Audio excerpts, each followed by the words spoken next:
Good morning, students. I am your biology teacher Shumaila. Today I will discuss class 9,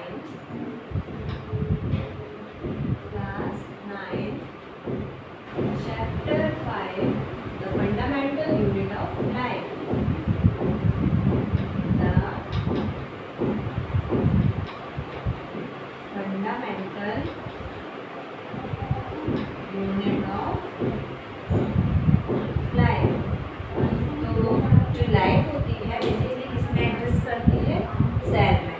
ठीक है, तो जो cell होता है, cell is the structural and functional unit of life. तो जो हमारी सेल थी वो सेल को क्या बोलते हैं? Structural and functional. Cell is a structural and functional unit of life. ये लास्ट क्लास में हमने बता दिया था जो cell basically structural and functional unit होती है लाइफ की। और सेल के बेसिस पे भी ऑर्गेनिज्म टू टाइप के होते हैं, यूनिसेलुलर और मल्टीसेलुलर। यूनिसेलुलर ऑर्गेनिज्म वो होते हैं जो एक ही सेल के अंदर अपनी लाइफ के सारे प्रोसेस को कंप्लीट करते हैं, चाहे वो रेस्पिरेशन हुआ, चाहे एक्सक्रीशन हुआ, न्यूट्रिशन हुआ, ट्रांसपोर्टेशन हुआ, इवन जितने भी प्रोसेस होते हैं लाइफ के लिए ज़रूरी, उन सारे प्रोसेस को वो सिंगल सेल में ही कंप्लीट करते हैं। But rather than multi cellular organism, वहाँ पे क्या होता है? डिवीज़न ऑफ लेबर होता है। हर फंक्शन को करने के लिए अलग ऑर्गन और ऑर्गन सिस्टम एसोसिएट करता है।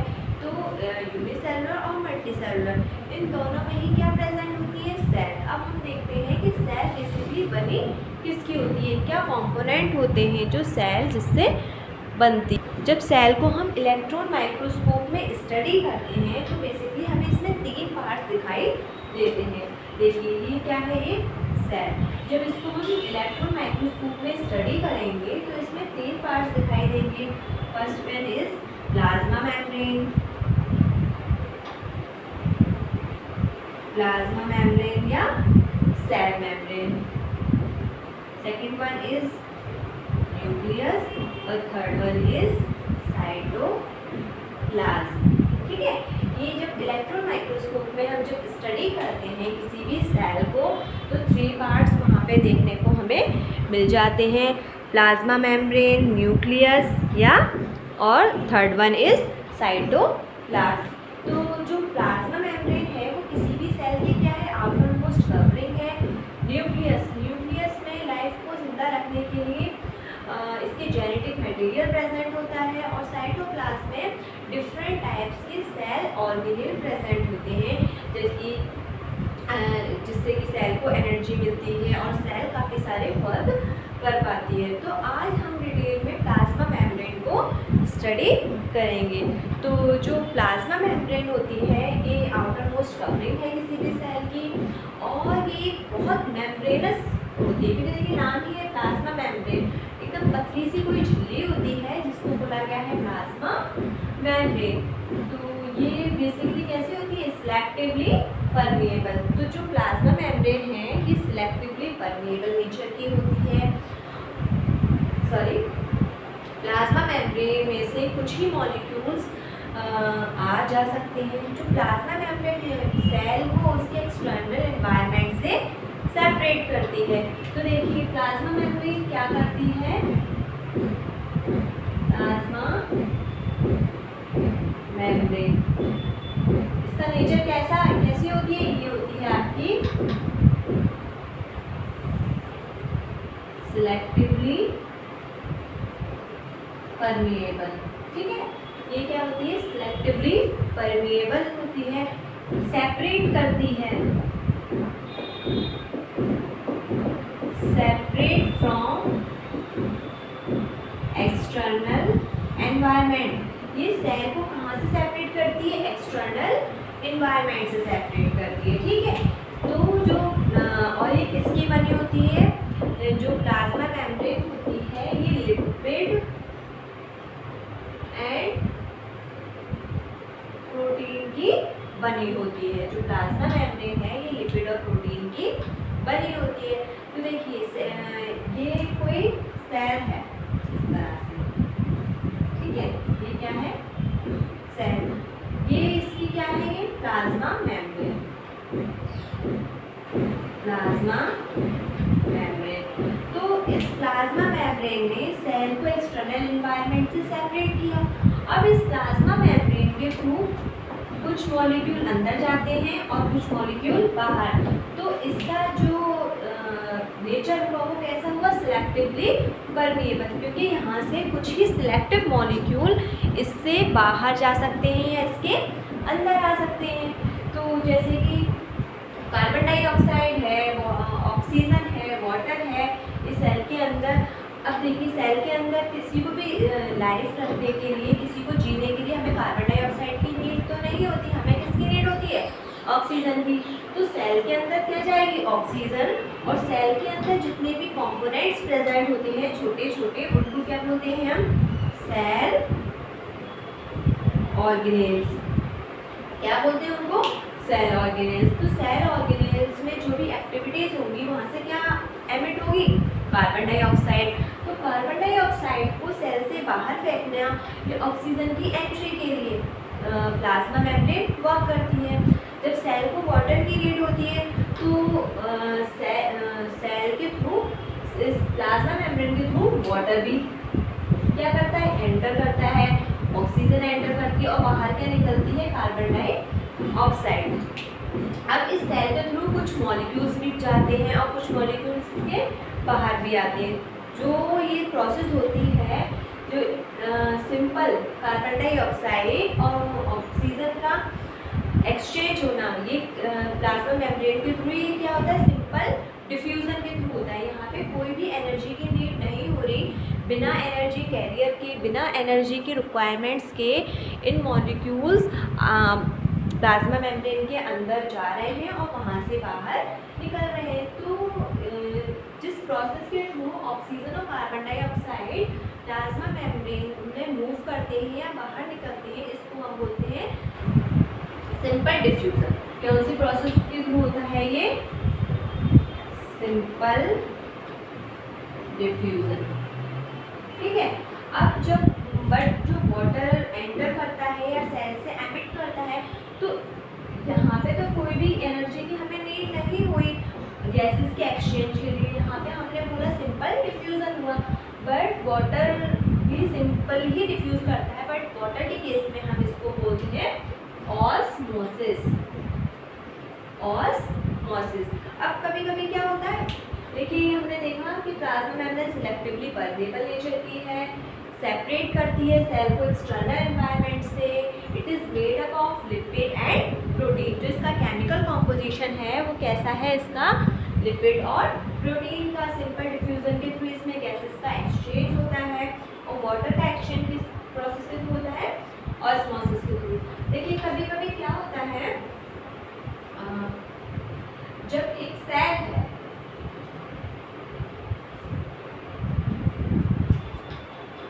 ये क्या है, सेल,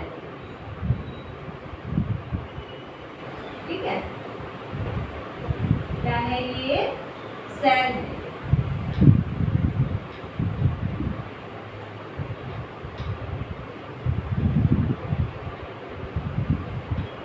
देखिए ये सेल है, सेल के अंदर अपने कुछ ऑर्गेनेल हैं और इसका अंदर साइटोप्लाज्म भी प्रेजेंट है। हमने बताया था अभी जब सेल को इलेक्ट्रॉन माइक्रोस्कोप में स्टडी करते हैं तो इसके 3 पार्ट्स देखने को मिलते हैं, plasma membrane, cytoplasm and nucleus. तो ये इसका क्या है, सेल का साइटोप्लाज्म, जिसमें काफ़ी सारे केमिकल्स वगैरह डिफ्यूज रहते हैं। अब यहाँ पे सेल के अंदर वाटर भी प्रेजेंट है, ठीक है, और यहाँ भी क्या हम ले लेते हैं, कोई सॉल्यूशन हमने ले लिया।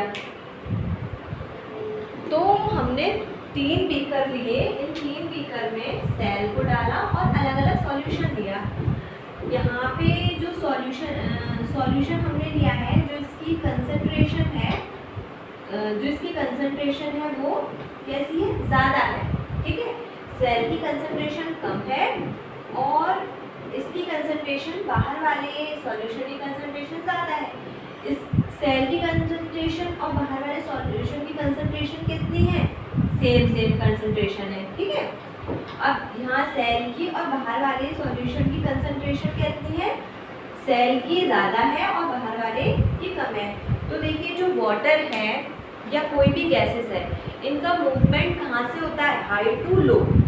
आपने देखा होगा कभी भी जब हम अपनी बॉडी पे डिओड्रेंट या परफ्यूम यूज़ करते हैं तो वो बॉडी पे भी आता है, और अगर जिस रूम में आप करते हैं तो उस रूम में उसकी पूरे में खुशबू फैल जाती है।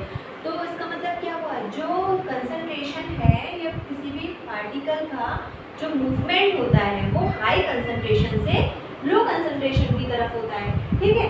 तो अगर देखिए बाहर वाला सॉल्यूशन की कंसंट्रेशन ज़्यादा है तो इसको हम क्या बोलेंगे, हाइपरटोनिक सॉल्यूशन। क्या बोलेंगे, हाइपरटोनिक सॉल्यूशन। अब सेल की कंसंट्रेशन और बाहर वाले सॉल्यूशन की कंसंट्रेशन सेम है तो उसको क्या बोलेंगे हम, आइसोटोनिक सॉल्यूशन।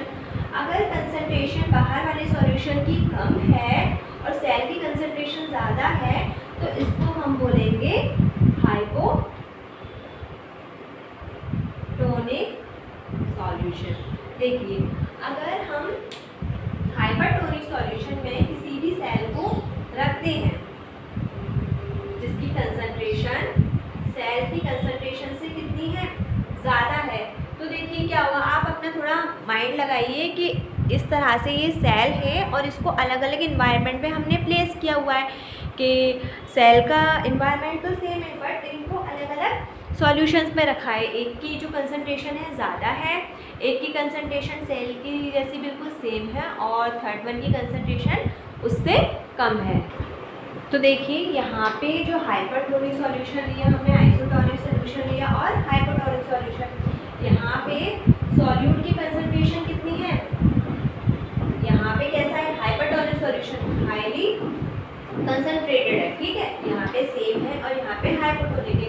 जैसा आपने कभी देखा होगा किशमिश को हम वाटर में जब डालते हैं तो किशमिश क्या करती है, फूल जाती है। तो यहाँ पे देखिए कंसंट्रेशन बहुत कम है, मतलब वहाँ यहाँ पे क्या है, कंसंट्रेशन बिल्कुल कम है, वाटर का लेवल ज़्यादा है। तो अभी मैंने बताया था वाटर कैसे मूव करता है, हाई कंसंट्रेशन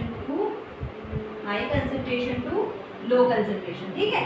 तो ये मैंने सॉल्यूशन तो यहाँ पे हमने कैसा लिया, कंसंट्रेटेड, कंसंट्रेशन यहाँ पे कितनी है, कम है, बट वाटर का कंटेंट यहाँ पे कितना है, हाई है। तो वाटर सेल के अंदर जाएगा, ठीक है। तो ये सेल क्या करेगी, स्वेल कर जाएगी, सेल क्या करेगी, फूल जाएगी। अगर सेम कंसंट्रेशन का सॉल्यूशन लेंगे आइसोटोनिक सॉल्यूशन तो सेल पे कोई भी इफेक्ट नहीं पड़ेगा। अगर हाइपरटोनिक सॉल्यूशन लेंगे, अगर किशमिश को एकदम चाशनी में डाल देंगे बहुत कंसंट्रेटेड सॉल्यूशन में तो सेल का जो वाटर है वो लीव कर जाएगा, यहाँ से वाटर जो है वो लीव करेगा और सेल कैसे हो जाएगी, श्रिंक कर जाएगी। इस केस में सेल क्या कर जाएगी, श्रिंक कर जाएगी, यहाँ सेम रहेगी और यहाँ पे क्या है, ये फूल जाएगी। तो देखिए यही होता है सेमी परमेबल मेम्ब्रेन के थ्रू जो ट्रांसपोर्ट होता है मॉलिक्यूल्स का, ईजिली वो ट्रांसपोर्ट कर पाते हैं। अगर एनर्जी की रिक्वायरमेंट नहीं है तो वहाँ पे सिंपल डिफ्यूज़न, और वाटर के केस में इसको ऑस्मोसिस बोला जाता है। जो ये प्लाज्मा मेम्ब्रेन है, देखिए जब इतने हाइट्स के जब प्लांट्स होते हैं वो क्या करते हैं, वहाँ पे रूट्स के through top of the plant तक वाटर ट्रांसपोर्ट करता है। तो जो प्लांट्स की जो रूट्स होती हैं वो वाटर को एब्जॉर्ब करती हैं, तो वहाँ पे भी सेल्स प्रेजेंट है। तो वो सिंपल ऑस्मोसिस के थ्रू वाटर को एब्जॉर्ब करते हैं, सिंपल डिफ्यूजन के थ्रू वहाँ पे क्या होता है, एब्जॉर्प्शन होता है वाटर का। और जो प्लाज्मा मेम्ब्रेन है सिलेक्टिवली परमेबल मेम्ब्रेन है और ये बहुत ज़्यादा डेलिकेटेड भी होती है। किसकी बनी होती है, ये लिपिड और प्रोटीन की बनी होती है और ये अपने साइज को चेंज भी कर देती है। तो देखिए ऑर्गेनिज्म भी बताया था, 2 टाइप्स के होते हैं, यूनिसेलुलर और मल्टीसेलुलर। तो जो unicellular organism like amoeba, amoeba क्या है, एक सिंगल सेल का ऑर्गेनिज्म है। ये क्या है, ये अमीबा है,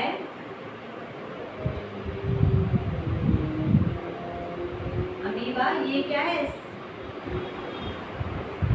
सिंगल सेल क्या है ये? ऑर्गेनिज्म। ये क्या है? सिंगल सेल ऑर्गेनिज्म है और अपनी एक ही सेल के अंदर अपनी लाइफ की सारी प्रोसेसेस को ये करता है। तो जो प्लाज्मा की जो सेल मेम्ब्रेन होती है बहुत सिलेक्टिवली परमिएबल होती है और जब भी कभी इसकी कांटेक्ट में कोई फूड आता है, यहाँ पे इसके कांटेक्ट में कोई फूड आया तो इसको ये अपने अंदर एंगल्फ कर लेती है, अपने अंदर ले लेती है, उसको डाइजेस्ट कर लेती है कि ये अमीबा की कोई सेल है, यहाँ पे कोई फूड आया, फूड पार्टिकल यहाँ पे आया तो स्टार्टिंग में देखिए क्या करेगी?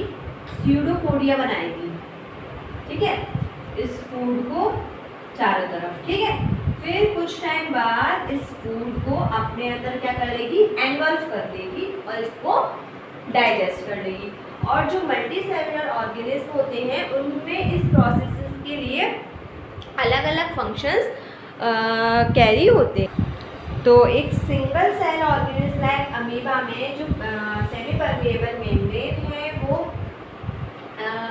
फूड को एंगल्फ करती है, यहीं से ट्रांसपोर्टेशन होता है, यहीं से रेस्पिरेशन होता है। सिर्फ एक मेम्ब्रेन के थ्रू ही इसकी लाइफ के सारे प्रोसेसेस होते हैं। और ये मेम्ब्रेन क्या ऐसी है, बार बार मैं बोल रही हूँ, ये एग्जाम में क्वेश्चन आता है, ये इसका नेचर कैसा है? सिलेक्टिवली परमिएबल और इसका केमिकल कॉम्पोजिशन होता है लिपिड और प्रोटीन्स के लिए बनी होती है। जब आप हायर क्लासेस में जाएंगे तो आपको इसकी डिटेल स्टडी भी देखने को मिलेगी कि किस तरह से लिपिड प्रेजेंट होते हैं और कहाँ इसमें प्रोटीन्स के मॉलिक्यूल होती हैं। चलिए आज की क्लास में इतना ही, नेक्स्ट क्लास में हम न्यूक्लियस को डिटेल में स्टडी करेंगे।